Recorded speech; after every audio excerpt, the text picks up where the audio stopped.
All the energy that you're putting into others, put that into yourself.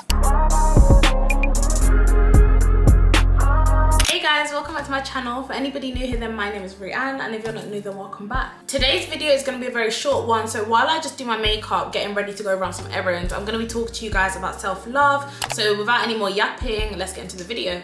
I've got some notes on my phone as usual, because I don't want to miss anything. Like, this is a really important topic. This morning I realized I might not actually love myself as much as I think I do. Part of my self-love, not all of it, might just be a bit of a facade, a bit of an act. Not the whole thing, but a fraction of it. So that's what gave me the inspo to film this video. I'm not the only person who's ever struggled with self-love. I feel like a lot of us struggle with it a lot more than we think that we do. And this is a topic that I can speak on because I've come such a long way with my self-love journey. I might not be at the whole 100% yet, but I've gone from like a good 0% all the way to a good maybe 85-90%. We're gonna start off with the signs that you might be struggling with self-love so that we know how to identify it.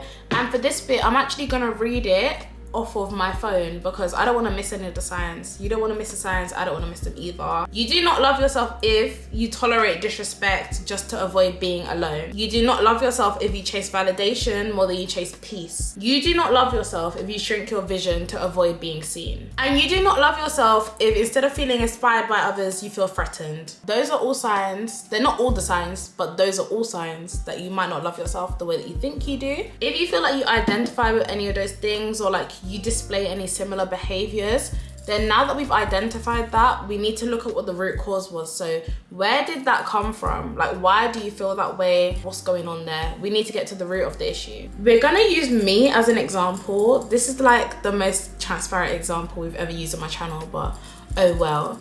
So for me, what I realized this morning is that I believe, this is a very toxic belief, but it's something that I've just kind of grown up believing, that if I'm not the best at something, it's not worth doing, it's not worth my time, and it just doesn't mean anything if I'm not the best, right?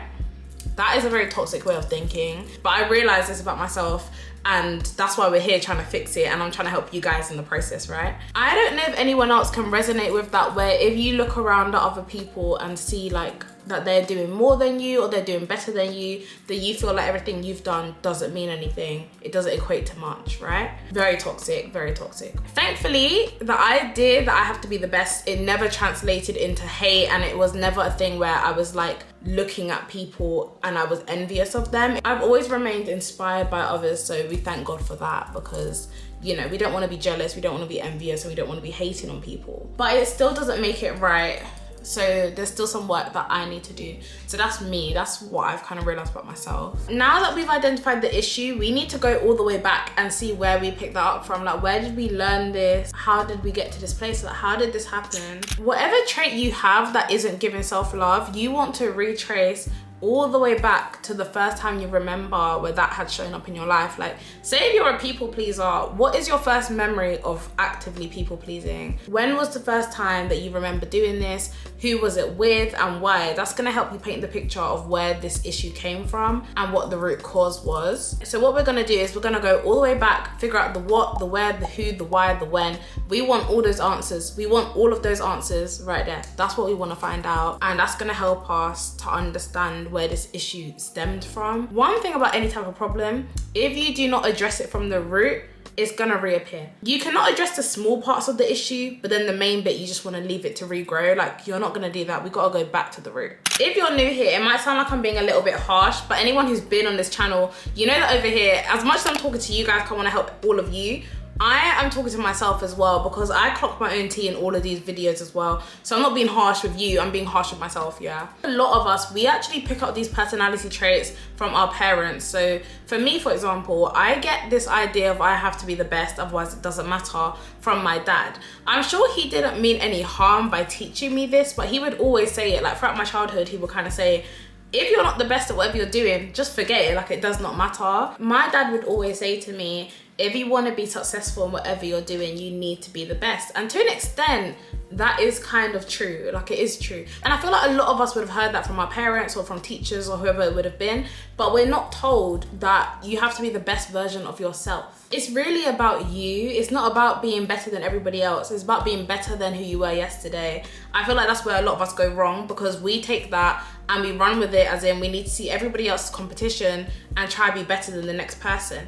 That isn't what I think it was meant to be. Have you ever heard that comparison is the thief of all joy? Like, you'll be so busy looking at what everybody else is doing that you're neglecting yourself and you're not doing what you're supposed to be doing. You're looking over there and now you're missing the moment. And that's such a big part of what self-love is. It's about loving yourself, loving your journey, loving where you're going, loving where you are right now. That is what self-love is. You can't be looking over there at what other people are doing in their lane and you can't see what's going on in yours. That's not self-love. Having a you versus you mentality is part of loving yourself. You want to aim to be a better version of yourself than you were yesterday, last week, or last year. Like, that is the competition, the old version of you. It's you versus you. Like, that's the right way to do it. And if you need to be somebody else to do what you're trying to do, you're doing the wrong thing. And if we are still sticking with this whole idea of trying to be the best, then technically, if you're trying to be somebody else, you'll never be the best, because you can't be better at somebody than being them. I don't know if that's making sense. I get what I'm trying to say, but they are always going to be the best version of them because they are the original. You can never be the best if you're trying to be somebody else. But you know what you can be the best at? Being yourself.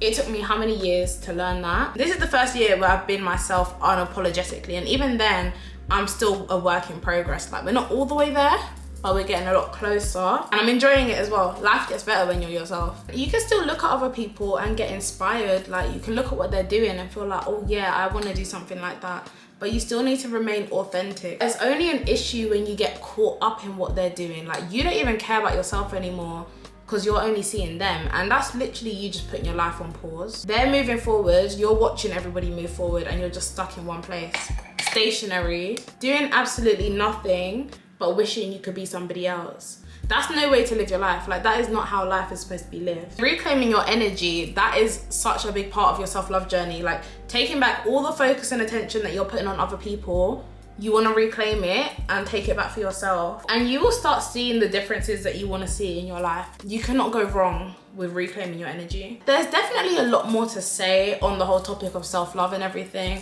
but I'm in a rush. Like, I've got like 5 minutes to finish getting ready. So I might make a part 2 of this video because we hardly covered anything. I feel like this was mainly focused on, you know, like not looking for external validation and just being yourself, but there's so much more that goes into self-love. Because this is a chit chat about self-love and it is not a makeup tutorial, I will just put the product names in the description box because we didn't really talk about the makeup like that. Thank you guys again for 1,000 subscribers. I will never stop being grateful for that. I love all of you, and I will see you guys in my next video.